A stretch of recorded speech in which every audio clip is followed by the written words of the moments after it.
Well, good morning. It's good to be with you again and continue our walk through the wisdom literature of the Old Testament. Today we're going to spend some time looking at the book of Ecclesiastes. Again, I hope you maybe spent time reading it last week or are going to spend some time in it this week. I want to begin our time there by just reading chapter 11 and 12 together. It's not that long. I hope you've noticed as we've gone through this, I want to spend some of our class time reading larger chunks of it. It is helpful for us to hear the word. So I don't want you to just get an overview, though I want you to get an overview of the book. I want you to actually hear the book, to hear the words of the Lord in the book of Ecclesiastes. So this is Ecclesiastes chapter 11, beginning in verse 1. Cast your bread upon the waters, for you will find it after many days.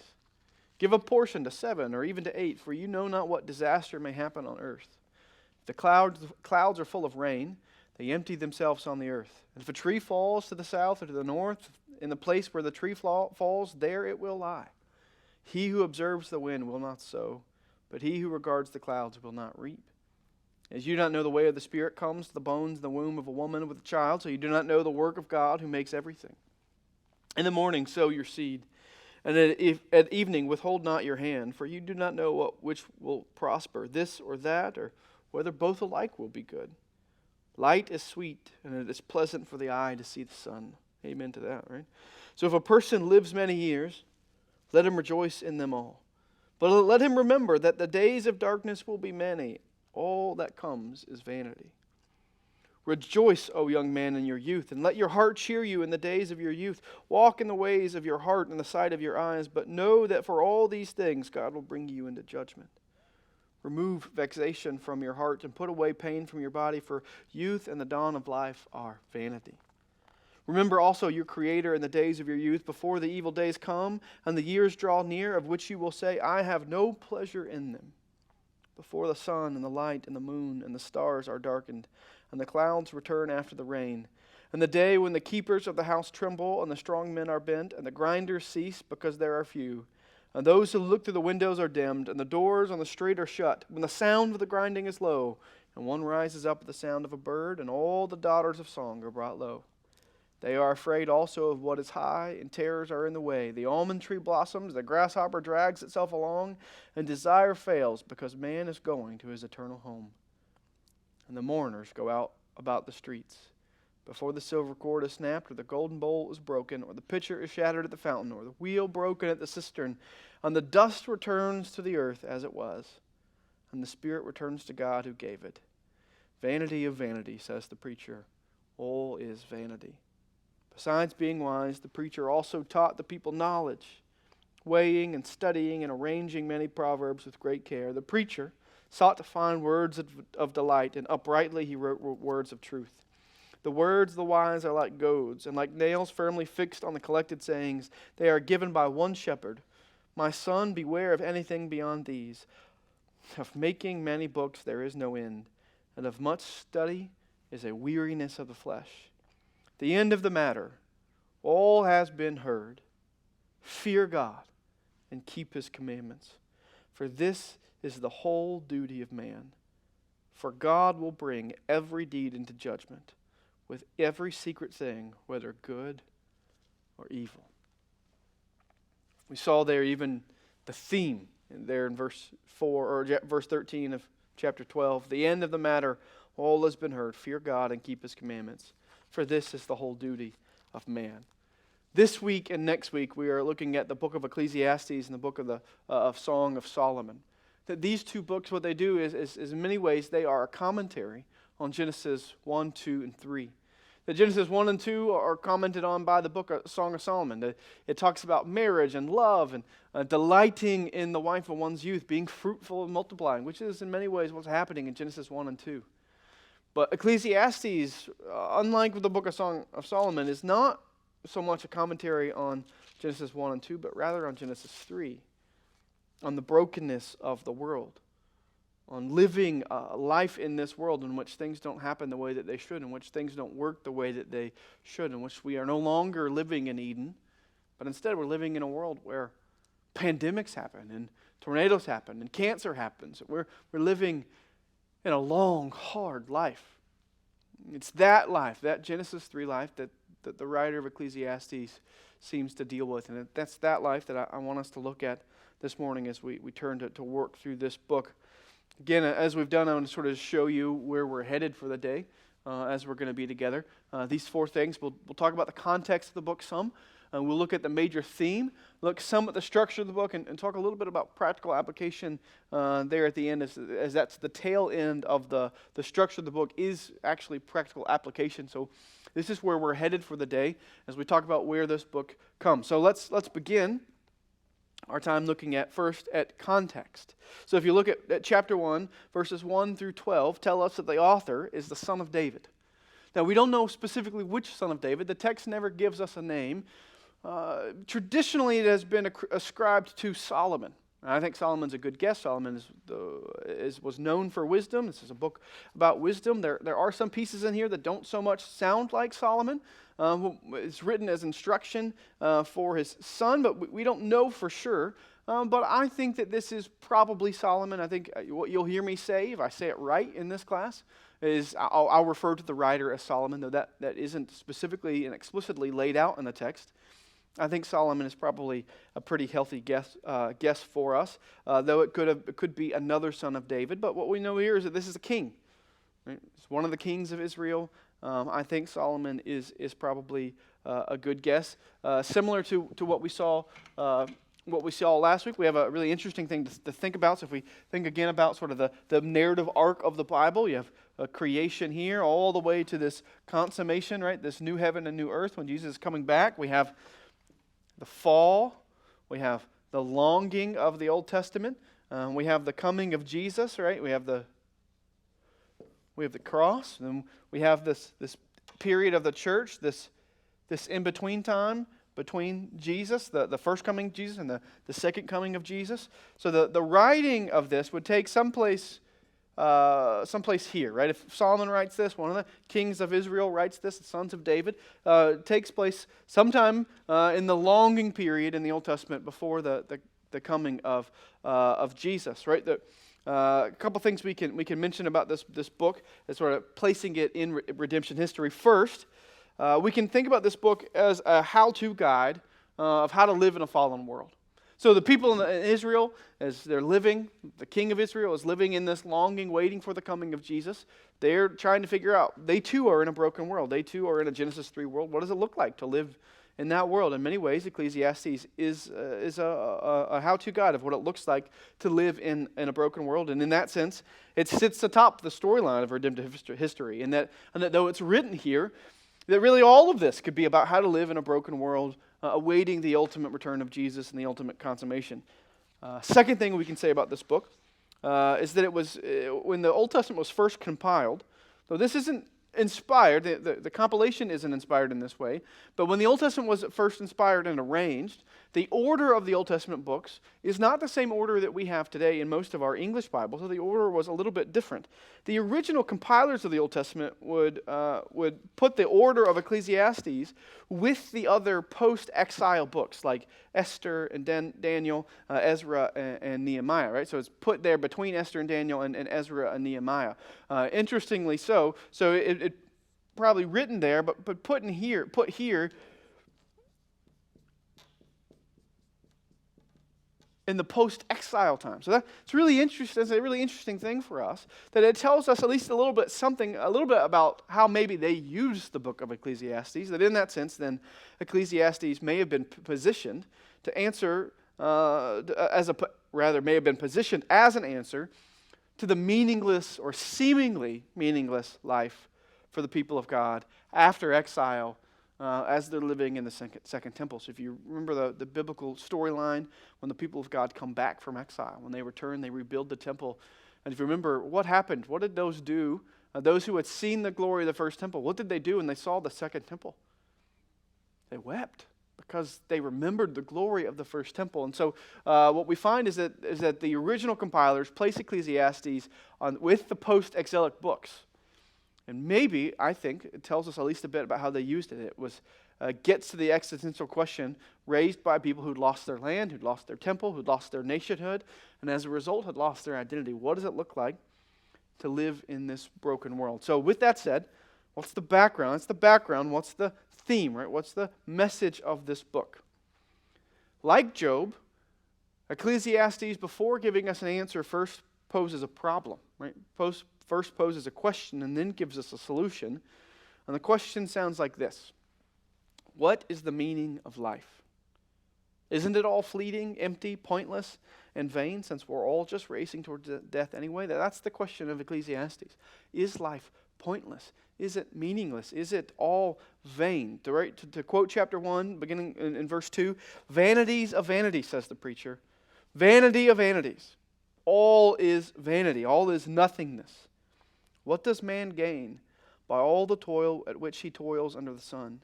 Verse 11 says, "There is no remembrance of the former things, nor will there be any remembrance of latter things yet to be among those who come after."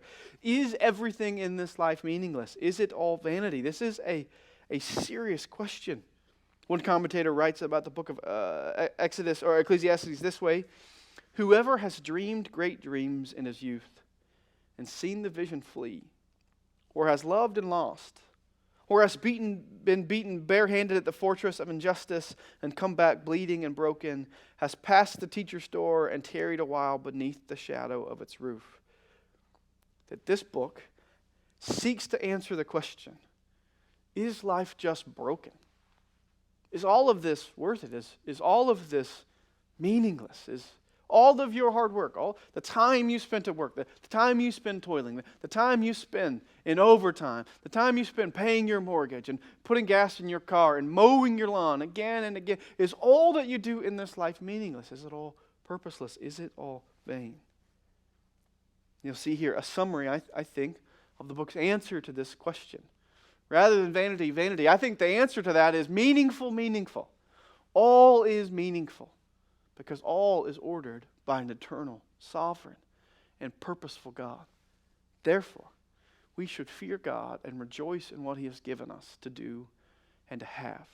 That ultimately, Ecclesiastes confronts our attempt to find meaning in the creation apart from the Creator. That apart from God, yes, everything is meaningless, everything is vanity, but with God, understanding who God is, it does bring a sobering realization that there is real meaning in the world, that all is not vanity apart from God. The universe was created by God and is now governed by God, who is eternal, who is sovereign, and who is purposeful in what He does. That if there is no God, then there is no meaning to life.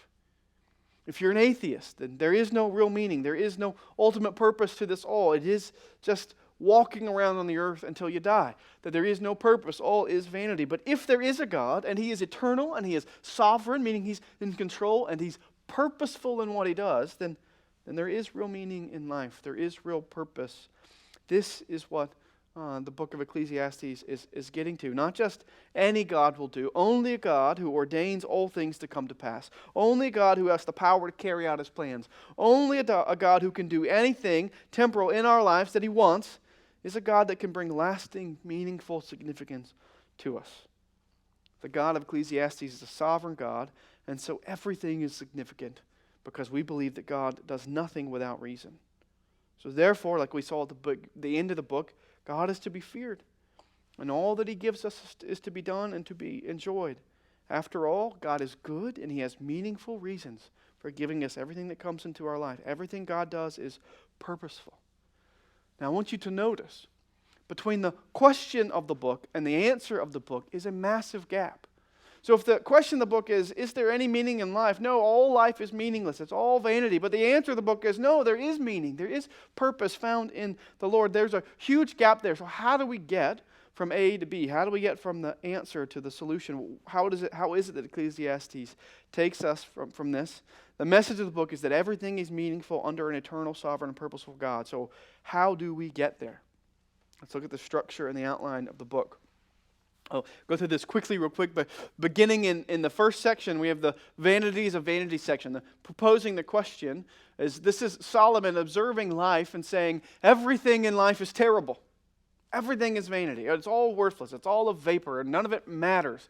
It is Solomon saying he's found no pleasure, no real lasting joy in anything in life. Not in work, not in people, not in sex, not in success, that nothing is is ultimately going to bring him pleasure. That's the first section. And then we'll look at chapter 2, 24 through 26, but that gives us the beginning of this answer. That real meaning is ultimately found in God and in God alone. And then we get our first objection there in chapter 3, beginning 1, and verse 1 through 15. The main objection there is this problem of evil. That if there is purpose in the world, how can God, who is sovereign, ordain evil? How can that be so? And then we get three answers to that objection in chapter 5 through chapter 7. And then the book ends in chapter 8 through chapter 12 with some practical applications. And how do we live this out? What does it look like then to live with this trust in God? This book has what we might call a skeptical honesty. It's powerful. It's a refreshing look at life in a broken world. That there is, especially if you read this first part, this first section, chapter 1 and 2, there is almost a cynicism, a pessimism about life, that all is vanity, that if we're honest, we can relate to, that we understand the feeling that everything we do is for nothing, that it all is vain. Maybe even in this time, as your whole life has come to a screeching halt, maybe it feels that everything you've done is in vain. Many of you, you're unable to do your jobs. You're unable to teach. You're unable to go to work. You're unable to do all the things that you would normally do. You're unable to visit family. You're unable to be with friends. You're unable to do any of the things that you would normally want to do. That everything seems to stop. And maybe you're just beginning to ask, is it all nothing? Does what I do, does my life have any meaning? This is the book for you. This is a book that's going to help us to walk through this. So let's walk through. We're going to walk through especially these two sections, and we'll say some brief things about these three that sort of flesh out the main thesis of the book. But what I want you to see is the main thesis, the main question and answer of the book, which is found in chapters 1 and 2. So look with me in chapter 1. I want to read some of this for you. I'm not going to have time to read all of it for you, but I want you to try to follow along with me. Chapter 1, beginning in verse 1. The words of the preacher, the son of David, king of Jerusalem. Vanity of vanities, says the preacher. Vanity of vanities, all is vanity. What does man gain by all the toil at which he toils under the sun? A generation goes, and a generation comes, but the earth remains forever. The sun rises, and the sun goes down, and hastens to the place where it rises. The wind blows to the south, and goes around to the north. Around and around goes the wind, and on its circuit the wind returns. All streams run to the sea, but the sea is not full. And to the place where the streams flow, there they flow again. All things are full of weariness. A man cannot utter it. The eye is not satisfied with seeing, nor the ear filled with hearing. What has been is what will be, and what has been done is what will be done. And there is nothing new under the sun. Is there a thing of which it is said, see, this is new? It has been done already, in the ages before us. There is no remembrance of former things, nor will there be any remembrance of latter things yet to be among those who come after me. I, the preacher, have been king over Israel and Jerusalem, and I have applied to my heart to seek and to search out by wisdom all that is done under heaven. It is an unhappy business that God has given to the children of man to be busy with. I have seen everything that is done under the sun, and behold, all is vanity, and a striving after the wind. What is crooked cannot be made straight, and what is lacking cannot be counted. I said in my heart, I have acquired great wisdom, surpassing all who were over Jerusalem before me, and my heart has had great experience of wisdom and knowledge. And I applied my heart to know wisdom and to know madness and folly. I perceived that this also is but a striving after the wind, for in much wisdom is much vexation. And he who increases knowledge increases sorrow. Let's stop right there for a moment. These first two chapters are an exploration of what the meaning of life might be. So this is the intro here tells us who the teacher is, and then he gives us a tour of his pursuit of meaning apart from God. If you listen to what we read, he just says everything is meaningless. There's nothing new. We're just in this cycle. The same thing's happening over and over and over again. There's nothing new under the sun, that there'll be no remembrance of former things, nor the things that are happening now. The rest of chapter 1 and most of chapter 2, he's looking for significance in things apart from God. He looks for significance in wisdom, in wine, in laughter, in riches, in delicacy, in his work, in his projects, in sex, in power, in fame, and in full material and gluttony, in full materialism. This is Solomon. If he wanted it, he got it. Chapter 2, look at chapter 2, verse 10. He says, "And whatever my eyes desired, I did not keep from them. I kept my heart from no pleasure, for my heart found pleasure in all my toil, and this was my reward for my toil. Then I considered that all that my hands had done, and the toil that I had expended in doing it, and behold, all was vanity, and a striving after the wind, and there was nothing to be gained under the sun." That his quest for meaning, he says, was like grasping at the wind. There was no success at everything he did. He kept no desire from his heart, and yet at the end of the day, he still found it all to be vain. It is an incredibly bleak picture of life in this world. Look at verse 17. He eventually says that he came to hate his life. He says, "So I hated life because what is done under the sun was grievous to me, for all is vanity and a striving after the wind." Even the wonderful worldly enjoyments that he had, all eventually came to an end. This is life. Everything ends. Everything dies. It's amazing that in this life that anyone ever smiles. You might read the first 2 chapters, at least the first chapter and a half of the book of Ecclesiastes, and think this is depressing. There's no joy to be had in life. All is vanity. All is nothing. There is no reason to ever be happy. But we come to chapter 2, verse 24. He spent a chapter and a half, almost 2 whole chapters, decrying his attempt to find joy apart from God, his attempt to find joy in everything else in life. But listen to what he says in chapter 2, verses 24 through 26. "There is nothing better for a person than that he should eat and drink and find enjoyment in his toil. This also I saw is from the hand of God. For apart from him, who can eat or have enjoyment? For to the one who pleases him, God has given wisdom and knowledge and joy. But to the sinner, he has given the business of gathering and collecting, only to give to the one who pleases God. This also is vanity and a striving after the wind." Now remember, this is the flow of thought here is important, right? The first section is the vanity of vanity, saying that all of life is nothing, that nothing a man can do between birth and death has any lasting significance, so therefore there is no value. But now, and when we get to chapter 2, verses 24 through 26, he's laying out an entirely different solution, laying out an entirely different outlook on the vanities that he's just laid out. He says there's nothing better that someone can do than to eat or drink, for this too comes from the change of God, that this is an incredibly different outlook. Just notice the words that he uses. He uses words like better and enjoyment, from the hand of God, knowledge, joy, a long way from vanity, a long way from vapor and striving after the wind. So the answer here is, what has changed for the writer? What is the answer that he's giving? Well, what has changed is his perspective.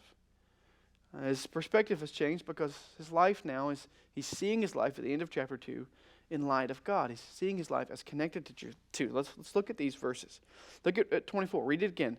"There is nothing better for a person than that he should eat and drink and find enjoyment in his toil. This also I saw is from the hand of God." This eating and this drinking is a metaphor for everything one does. He's not speaking there specifically about just eating and drinking, but it's a metaphor for all of one's life. Solomon says that all of one's life can have real meaning. Why? Because this also is from the hand of God. That's the catch. You should live life and be happy and enjoy the labor of your hands, because all of life comes from God. He's seen many things he's laid out in chapters 1 and 2, but there was one other thing he has seen, that is eating, drinking, all of life, the living of life, comes from the very hand of God. And if life is not random, if life comes from a God who is eternal, who is sovereign, and who is purposeful, well, then that changes everything.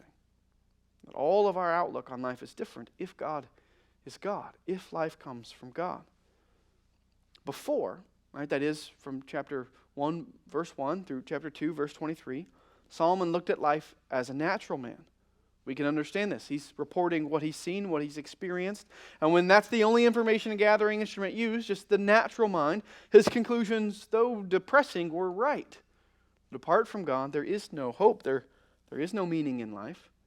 But once he remembered God, once he remembered the Creator, the one who put the world together, that his life takes on a different origin, purpose, means, and an end.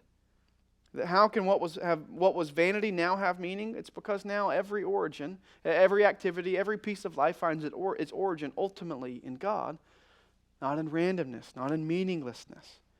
And because God is a purposeful God who never does anything without reason or cause, our life, every aspect of our life, can have and does have real meaning. Look at verse 25. It gives us this rhetorical question to back it up. For apart from him, who can eat or have enjoyment? Now everyone eats, and many people find some enjoyment apart from God. Right? Read Psalm 73. But every enjoyment that we have, every piece of life that we live apart from God, brings only faint enjoyment, fleeting, vain enjoyment, like the first verses of the book. It's passing, it's a vapor, it will be gone. It will be gone soon, no matter how weighty it seems in the moment. It has no real weight, it has no significance, it has no lasting power. That there is no true joy unless it's ultimately from God. This moment that we're in is from God. This strange season that we're in which God has brought our life to a halt. I'm recording this before you're watching it, so I don't know. This is past Chris speaking to future people. I don't know what we're going to be in. When you watch this, I have no clue what the world is going to look like. And yet we know that this all comes to us from the hand of God. And yet we, even in this, can still find joy. Because God gives every piece of our life meaning. Whether that's learning to homeschool your kids, whether that's working from home, whether that's mowing your grass just because you're bored, you have nothing else to do. Every piece of our life has meaning because we believe that everything comes to us from a God who has purpose, who's eternal, who's sovereign, who's writing history. And it's in light of that then that verse 26 makes sense. That he says, for the one whom pleases him, God has given wisdom and knowledge and joy. But to the sinner, he has given the business of gathering and collecting only to give to the one whom God has pleases. Right? That verse 26 makes sense that those that live without God are living without wisdom and knowledge and joy. Their days are subject to the vanity of working, gathering, storing up wealth, all for nothing, all for someone else to inherit it when they die. That is the vain life. Life attempted apart from the sustaining power of God. Life lived apart from knowing the Lord is a vain life. But thank God that to some he gives wisdom and knowledge and joy. So for them, everything has meaning because everything comes from a purposeful God. If your life is lived apart from God, it is meaningless. Many of you have friends, have coworkers, have family members who are seeking to live their life apart from God. Maybe this season is opening up a new sense of receptiveness in their heart and in their life to hear about the Lord.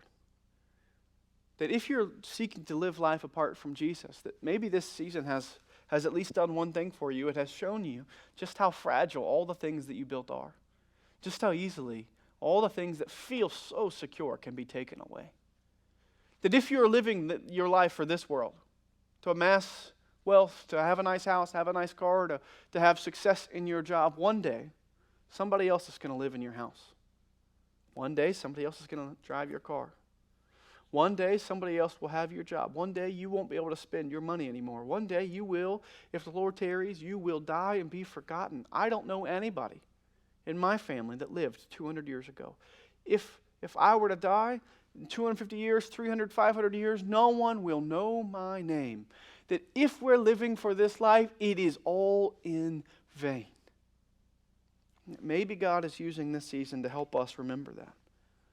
That life attempted apart from God is a vain life, but life put in the context of God, life lived with this vision in mind, that we have a purposeful, an eternal, a sovereign God, then that gives meaning to every piece of our life. That this idea becomes the common refrain of this book. So chapter 3, verses 12 through 14 says, I perceived that there is nothing better for them than to be joyful and to do good as long as they live. Also that everyone should eat and drink and take pleasure in all his toil. This is God's gift to man.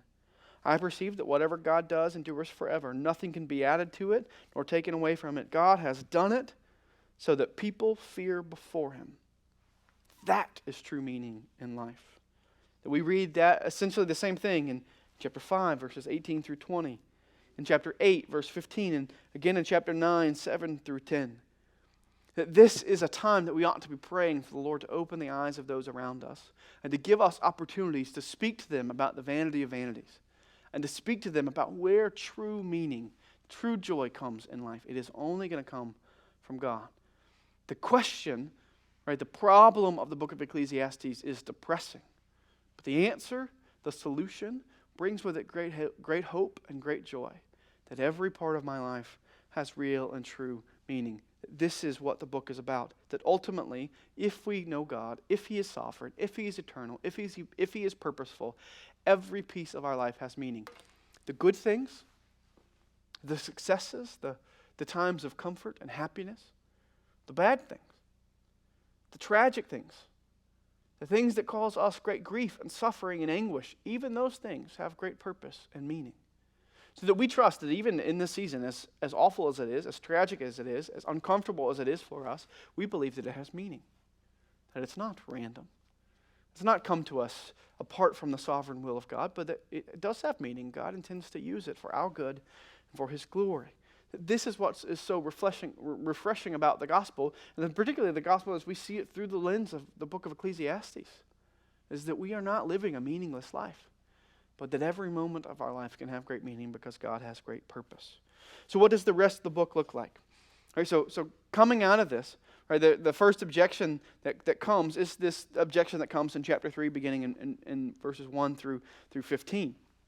It's the objection, the promise, the problem of evil. Right? That having God explained at this point God's perfect timing for all things, that the teacher here in chapter 3 goes on to cite humanity's main objection to God's goodness and His sovereignty. Looking at chapter 3, beginning in verse 16, we find the problem of evil. This is also a grievous evil. Just as he came, so shall he go. And what gain is there to him who toils for the wind? Moreover, all the days he eats is darkness and much vexation and sickness and anger. That he's essentially saying, if God is good, if He's sovereign, if He's purposeful, how is there still evil in the world? It's this problem of evil, one that's been asked and answered over and over and over again. And the writer answers it in three major parts. The first answer comes in chapter 5, beginning in verse 1 through verse 7. Essentially, we find in this answer something that is very similar to the answer, I just read to you a second ago from chapter 5. I meant to read to you from chapter 3. Some of you are probably saying, he's not reading chapter 3, he's reading chapter 5. You're correct. You can go back and read chapter 3, verse 16. Anyway, chapter 5, beginning in verses 1 through 7, we have this answer to the objection of the problem of evil. He says, guard your steps when you go to the house of God. To draw near to listen is better than to offer the sacrifice of fools, for they do not know what they are doing, that what they are doing is evil. Be not rash with your mouth, nor let your heart be hasty to utter a word before God, for God is in heaven, and you are in earth. Let therefore your words be few. For a dream comes with much busyness, and a fool's voice with many words. When you vow a vow to God, do not delay paying it, for He has no pleasure in fools. Pay what you vow. It is better that you should not vow than that you should vow and not pay. Let not your mouth lead you into sin, and do not say before the messenger that it was a mistake. Why should God be angry at your voice and destroy the works of your hands? For when the dreams increase, words grow many, and there is vanity. But God is the one who must hear. Now, the answer here is very similar to the answer that we find in the book of Job, when God says, be careful about the way that you demand an answer from God. If you remember, we go back to the book of Job. Job has this big answer, this big question: why are bad things happening to good people? Job was a righteous man. He loved the Lord, and yet he suffers much. And the question is, why is this happening to Job? Job's friends say it's happening because Job must be a sinner. God wouldn't do this if Job were righteous. But Job says, I don't have any unconfessed sin. I don't think that's the case. And yet, Job never gets an answer from God. The answer that God gives Job is this: you're not God. You weren't there when I made the world. You don't get to demand an answer. The answer is essentially, who are you? Who are you that created to point a finger at the Creator? You should be silent. Your words should be few. You should stand in reverence and worship rather than standing and accusing God. Anytime that we seek to accuse God, we are placing ourselves in judgment over Him. I know Dr. York mentioned this the other day, I think in our sermon Q&A on Sunday afternoon, that sometimes people he's going to ask people, what would you do when you stand before God? And every now and then you hear somebody say, well, I'm going to give him a piece of my mind. I'm going to let him know all the things that I disagree with him about. That is then placing ourselves in a place of judgment over the Lord. It is not our job to judge the Lord. He is eternal, He is sovereign, He is purposeful, and He is good. And our tiny minds are never going to be able to see all that God is doing in the world. We don't get to question His judgment. We trust that God always does what is right. God never makes a mistake. It's essentially the answer that we get here in Ecclesiastes. What's the answer to the problem of evil? Trust God. Trust that God sees it and knows it better than you. The second answer there is in chapter 5, beginning in verse 8 through verse 14 of chapter 7. That essentially there, Solomon is saying, what is good? What is prosperity?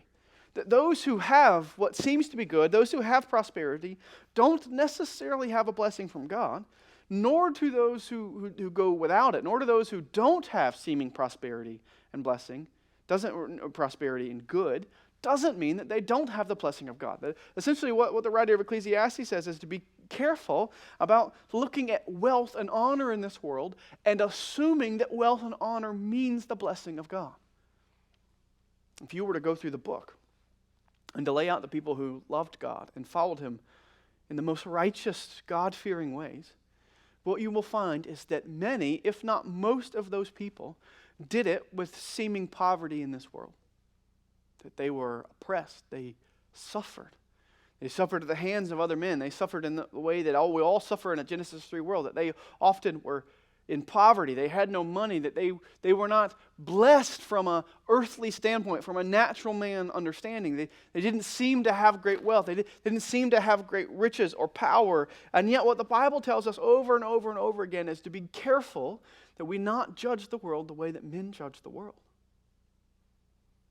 It's easy to look at those around us who have money, who have power, who drive the cars that we'd like to drive, or live in the houses that we'd like to live in, or who have the job that we'd like to have the salary that we'd like to have. It's easy to look at the world and to see people with fame and with money and power and assume that because they have fame and money and power that they therefore must have the blessing of God. If there's anything that Ecclesiastes teaches us, it is that the blessing of God does not necessarily come with money and fame and material blessing. That the blessing of God is finding the joy in everything that God gives to us. The blessing of God is learning to eat and to drink and to live the life that God has given us with ultimate joy, with ultimate blessing. That's the second answer to the question. The third answer begins in chapter 7, verses 15 through verse 29. Answering the question, how do bad things happen to good people? The answer there is essentially this. Bad things don't happen to good people because there are no good people. That ultimately all of us are in ways unrighteous. All of us ultimately do not live up to the standard of God. And so all of us deserve bad things to happen to us. That there is no injustice there. That the only time that a bad thing happened to a good person was the crucifixion of Jesus.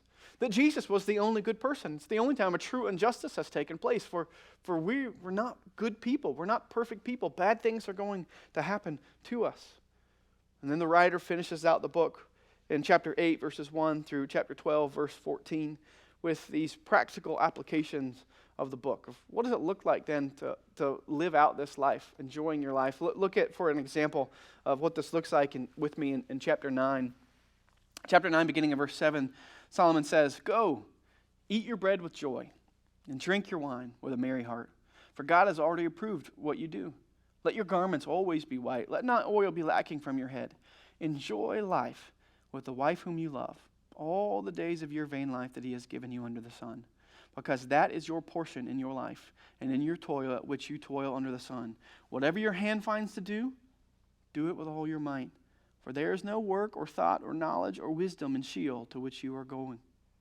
That he says after that wisdom is better than folly. We ought to seek this sort of wisdom. Go back to chapter 12, what we read. "Remember also your Creator in the days of your youth, before the evil days come, and the years draw near, of which you will say, I have no pleasure in them."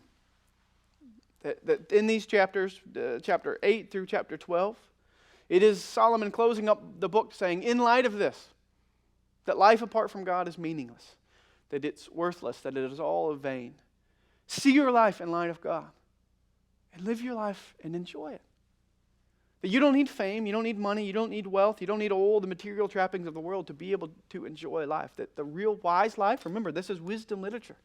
This is wisdom literature teaching us what it means to be the people of God, to live as the people of God, looking forward to and longing for the kingdom of God, what it means to live on earth as it is in heaven. The people of God find joy in what God has given to us.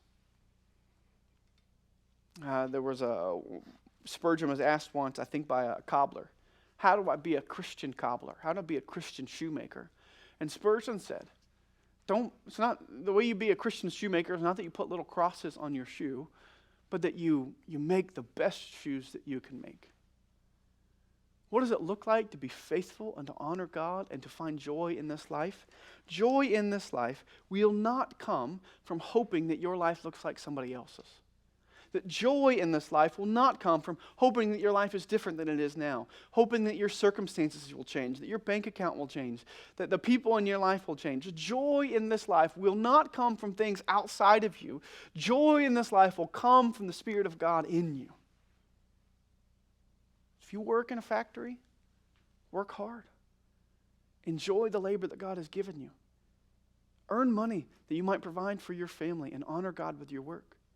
If you're a teacher, do your best to study well and to teach your students well. Enjoy the labor of teaching.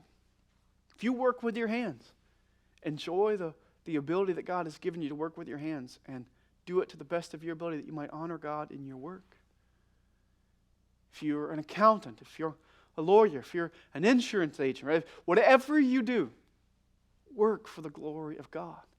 The Ecclesiastes tells us that we don't have to wait for some other circumstance to come into our life that we might find joy in this life. Ecclesiastes says you can enjoy your life now. You can find joy wherever you are, whatever your lot, whatever has come into your life, whatever your circumstances are, you can find joy. Enjoy the wife whom you love all the days of your vain life that He has given you under the sun.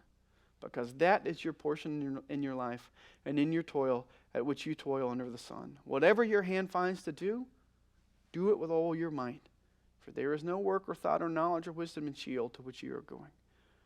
Whatever life you have, whatever God has given you, He has not done it by accident. He's sovereign and He's purposeful. Whatever is in your life, whatever job you have, whatever bank account you have, whatever family you have, whatever opportunities you have, whatever gifts and abilities you have, God has given it to you. Use the life you have for the glory of God. Work with all your might at whatever God has given you to do. And by doing so, you will find joy, find knowledge, find wisdom, and so honor God. Imagine what how the world would be changed, how the world would be affected if a whole generation of Christians decided we will be content with what God has given us. We will find joy in the work of our hands. We will enjoy the wife of our youth and not seek adulterous pleasures. We will not run after the worldly joy. We will not run after money. We will not run after fame. We will not run after all the seemingly pleasures of the world, but we will find joy in what God has given us to do. Imagine what a testimony that would be to a world that understands that at the end of the day, all the money they have, all the money they've made, all the money they're going to make, that it is all meaningless apart from God. It will all be worthless. We are to be a people who live lives of wisdom. Understanding and true joy ultimately comes from God. This is what the book of Ecclesiastes points us to. Ultimately, our hope and our meaning is found in joy. And in God, there is great joy. This is the highlight of the gospel. Use this time, this strange season, to reorient your own heart and your own mind to the purposes of God, that you might see that God has real meaning for you in everything you do. But look for opportunities with your friends, with your neighbors, with your coworkers, with your family, to point them to the only place that real true joy and meaning will be found. It's the person and the work of the Lord Jesus. Thanks for spending some time with me this morning looking at the book of Ecclesiastes. We'll be together next week, and we'll look at the book of the Song of Solomon. I would encourage you to read that book this week, to begin to look at it. It is a book all about marriage, about the beauty and the desire and the joy of a husband and a wife enjoying each other according to God's design. I can't wait to look together at it with you next week. Thank you so much for watching this. Blessings to you and your family. Thank you.